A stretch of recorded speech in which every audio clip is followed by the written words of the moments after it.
They sure took their sweet time, but Microsoft have finally now pulled back the curtain on the next generation of Xbox completely. On top of recently revealing the Xbox Series S, they also confirmed the pricing and release date of the Xbox Series X. And with pre-orders for both consoles going live on September 22nd, it finally feels like next gen is within reaching distance at long last. As we count down the days to the launch of the new Xbox consoles, in this feature, we're going to talk about the key details you need to know about the flagship model that Microsoft are entering the 9th console generation with. Velocity architecture. While the PS5 is putting most of its eggs in the SSD basket, the Xbox Series X has some tricks up its sleeve as well. And the one piece of their next-gen architecture puzzle that Microsoft have been putting under the spotlight most often is the Xbox Velocity architecture. As Microsoft puts it, it is the ultimate solution for game asset streaming in the next generation.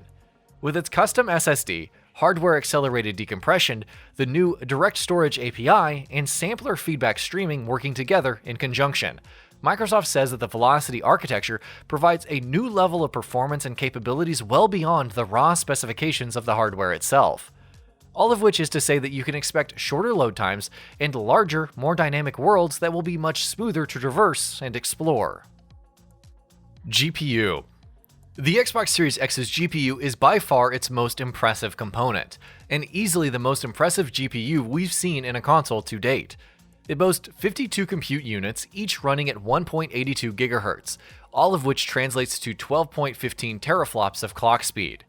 More than anything else, it is the Xbox Series X's GPU that Microsoft have been backing their claims of it being the most powerful console in the world on. CPU. Almost equally as impressive as the GPU is the Xbox Series X's CPU.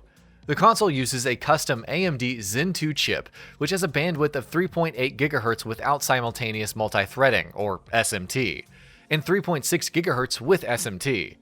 Notably enough, the much weaker Xbox Series S's CPU is nearly identical to the Series X's processor, though it does make significant sacrifices in areas such as the GPU and RAM. RAM.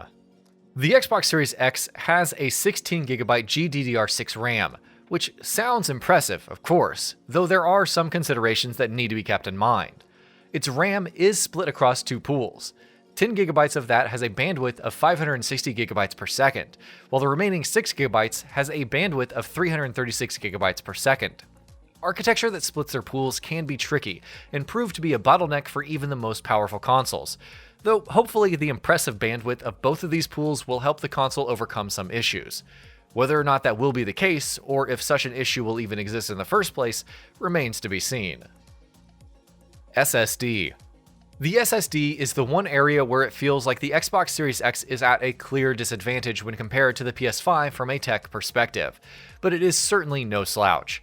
Its custom 1TB NVMe SSD has a compressed throughput of 4.8 GB per second and a raw throughput of 2.4 GB per second, which is impressive no matter how you cut it, especially compared to what consoles have had to work with in the past. No, it's not on the PS5's level, but on its own merits, it's still an important component of the console. Ray tracing. Ray tracing is something that's been making the waves in the PC gaming space for a few years now, and with next-gen, consoles are finally going to catch up.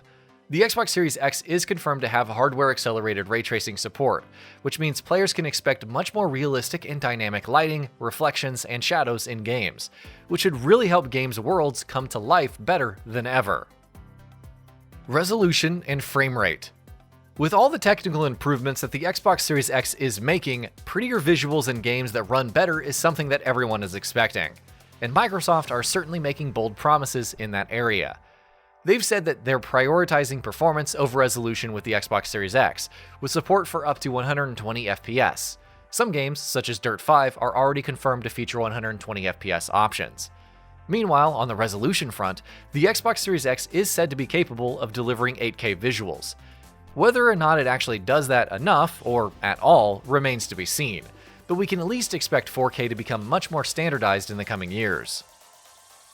Form factor. Unique physical forms seem to be a common thread across all next-gen consoles, and that trend started when we got our first look at the Xbox Series X late last year. Its monolithic tower design is certainly unlike anything we've seen in the console space, and it's clear that it's going to be a pretty bulky box. Its dimensions have been confirmed to be 151 by 151 by 301 millimeters, or 5.94 by 5.94 by 11.85 inches. If you're looking for something smaller, maybe look into the Xbox Series S. New controller. Microsoft are taking an if it ain't broke, don't fix it approach with the Xbox controller as they head into the next generation, which is evidenced by the fact that the Xbox One controller will be compatible with the Series X. But you can still expect some improvements in the new controller. It has a new and improved D-pad, boasts lower latency, has special textures on the triggers, bumpers, and grips, and of course, it finally has a dedicated share button. Backward compatibility. Backward compatibility is something that Microsoft have been pushing a great deal over the last few years, and they're going to keep that momentum going with the Xbox Series X. The next-gen console is going to be able to play the vast majority of Xbox One games at launch, in addition to all the Xbox 360 and original Xbox games that are already playable via their backward compatibility program, while more games will continue to be added as well. Crucially, Microsoft have also confirmed that the Xbox Series X's backward compatibility will be boosting older games on a system level, including increasing frame rates and resolutions, and in some cases, even adding HDR to games that didn't originally have it. New UI. The Xbox Series X's launch will also go hand in hand with a new UI, which incidentally will also be applied to the Xbox One. The new user interface is being billed as faster, cleaner, and more efficient. There's a more streamlined landing page, new utilities such as a search function shortcut buttons in the guide, improved connectivity and social features, and much more. Launch titles.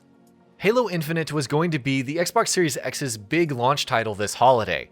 That's now been delayed into 2021, which is obviously a huge blow, but there's still going to be some major games available on the console on day one.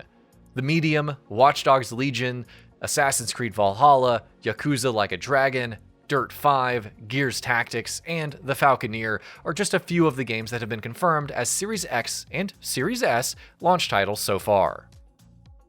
Announced upcoming exclusives. There's going to be plenty to look forward to in the time following the Xbox Series X's launch, especially where exclusives are concerned. Microsoft has spent a fair bit of money over the last couple of years in a bid to bolster their first-party portfolio, and hopefully we'll see the results of that not long from now. Quite a few first-party exclusives have been confirmed for the Xbox Series X and Series S up until now. There's Halo Infinite, of course, while others such as Fable, Forza Motorsport, State of Decay 3, and Everwild have also been confirmed. Price. What does the Xbox Series X cost? That's a question we've been asking for months, and finally we have an answer to that question. Microsoft have confirmed that the console will launch at a price of $499.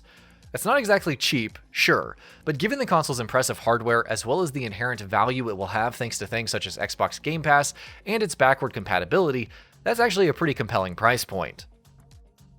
Xbox All Access. Of course, if that $499 seems like a steep price that you don't want to pay, Microsoft has an Xbox All Access financing plan for you.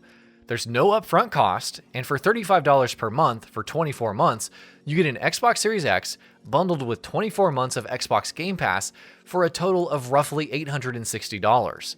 That's roughly the same amount you'd pay for those otherwise, so as financing deals go, that's actually quite good.